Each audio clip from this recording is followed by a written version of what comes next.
Bismillahirrahmanirrahim. Assalamualaikum warahmatullahi wabarakatuh. Kembali lagi bersama saya Dr. Hewan Muhammad Irfan Sabri dalam channel YouTube Dr. Hewan Irfan. Semoga saya menjumpai teman-teman beserta semua keluarga besarnya selalu sehat, bahagia, sejahtera. Tercapai semua niat mulianya serta selamat di dunia dan di akhirat.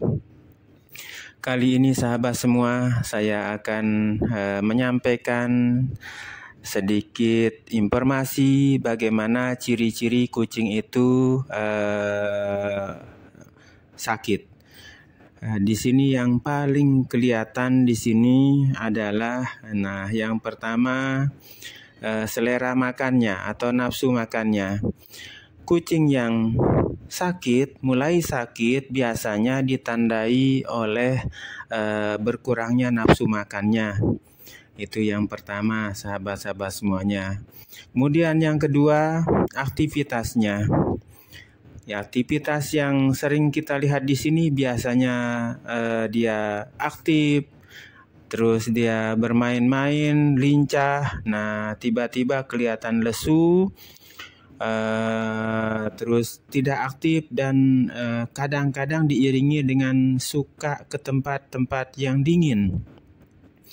Yang ketiga, sahabat-sahabat semuanya, akan kelihatan di mukanya. Di mukanya itu terutama di matanya. Kucing-kucing yang mulai sakit akan kelihatan sayu matanya. Jadi beda dengan yang kucing yang sehat.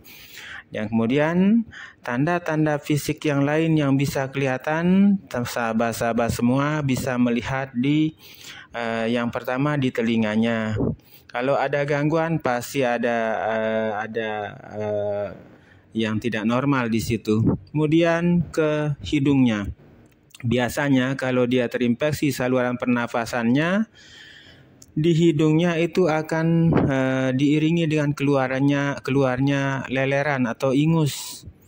Kemudian kita lanjut yang keempat, kalau kita melihat di mulutnya.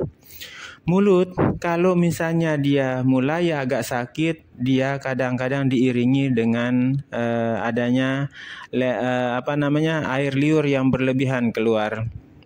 Nah, di sini sahabat-sahabat semua bisa memeriksa sendiri, apalagi sahabat semua yang dekat sekali dengan kucingnya bisa dibuka rongga mulutnya. Apakah ada infeksi di dalam atau ada misalnya benda-benda asing di dalam misalnya.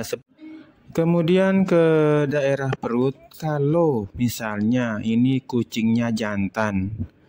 Ini yang sering sekali terjadi kalau kucing jantan, kita palpasi atau kita raba perutnya, ada sejenis gumpalan di situ sebesar bola pingpong atau lebih besar dari itu, misalnya seperti bola kasti. Dia sebaiknya dibawa langsung ke dokter hewan terdekat supaya menghindari hal-hal yang kita tidak inginkan, karena kalau dia terjadi retensi urin atau tidak bisa kencing, ini harus dipasangkan kateter ya sahabat semuanya, karena kalau dia sudah tidak bisa kencing ini sangat bahaya, bisa saja dia kandung kemihnya dia rusak atau infeksi akibat dia tidak bisa kencing karena menampung kencing. Jadi itu yang sangat spesifik di sini. Kemudian yang kita ke belakang, kita bisa periksa di daerah anusnya.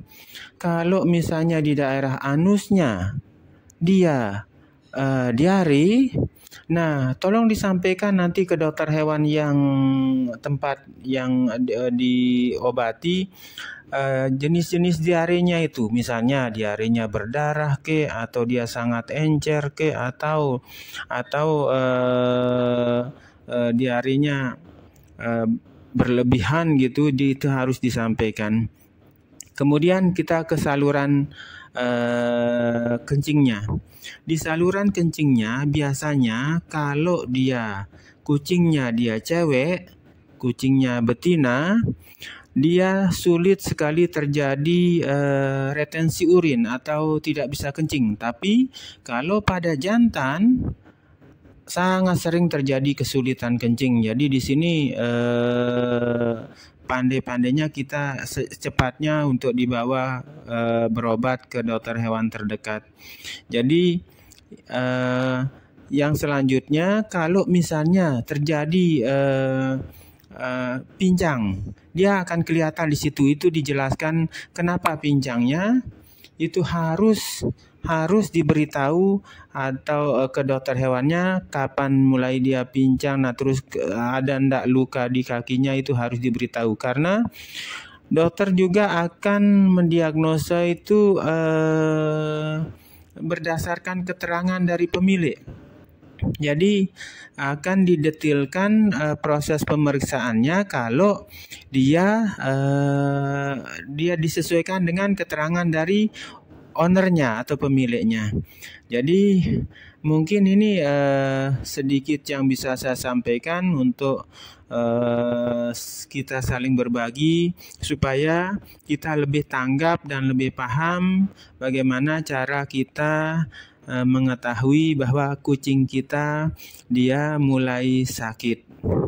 Jadi sahabat semua, jangan sampai segan-segan atau sungkan untuk konsultasi terus dengan dokter hewan terdekat ya sahabat semua. Jadi demikian yang bisa saya sampaikan, kurang lebihnya saya mohon maaf. Wassalamualaikum warahmatullahi